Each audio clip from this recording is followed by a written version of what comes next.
Grand Cherokee FS2 College Hoops halftime report. Jim Jackson, Steve Lappin, Bill Raftery, Rob Stone in here with you. We're going to talk now about the Mount Rushmore of Providence basketball. Right now, the guy on top of Mount Rushmore, current, is Ed Cooley, but is he kind of big enough to really be on there for the all-time greats for the Friars? That's a great talking point.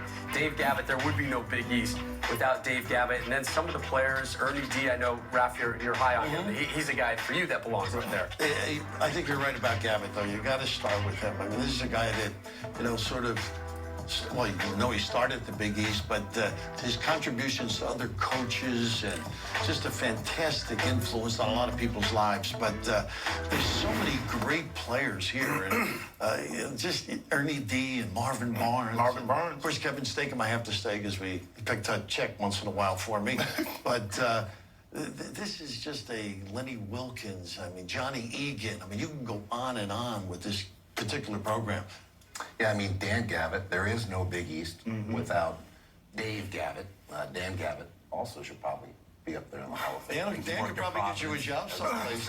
Yeah, I think so. I think Rick Pitino taking Providence to a Final Four with Billy Donovan and company, and really the first to take advantage of the three-point line in such a significant way. And the first year the three-point line was adopted, 1987. So Rick Pitino deserves a little love as well. Yeah, he does. I mean, they started, I think, with Rick and his legacy there, and then moved on. But how about the player Jimmy Walker? The best, right? Nobody remembers how good he was. 30 points as a senior, led the country in scoring. Jalen Rose, as we all know, that's his father. Right. So the lineage is there. But Jimmy is a guy that when you talk about the greats in college, sometimes his name gets lost in the shuffle. Right. When we were talking about Big East greats, Providence greats, his name is at the top of the list. Jim that was a great center. Vinny Ernst, who was my contemporary, won the MVP in the NIT in the Holiday Festival. The NIT, just a fantastic player. They've got a great history.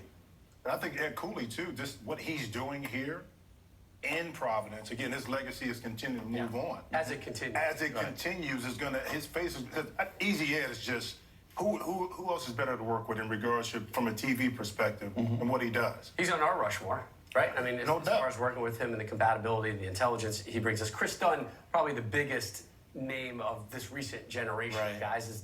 Is he in that top four, do you think, or is that just... I wouldn't put him in the top four. I think we got Joe Mulaney's another name that started all that stuff in the 60s, hired Dave as an assistant. There's just so many names in this. How about a Marvin Barnes story before we go to break, right? That was the time capsule, right? When he flew from one time zone to the other, and he said, when do I arrive in Louisville from Charlotte? Guy said, well, we leave at 2, you get there at 5 after 2. He said, I'm not going to ride any time capsule. That was one of his all stories. He was, what a talent he was. And just an amazing performer. Marvin Barnes and the time capsule. Should they be on the Mount Rushmore of Providence basketball? Still to be debated. Second half of your game coming up. Ernie D. Yeah, Ernie. Where are you, Ernie? I love you.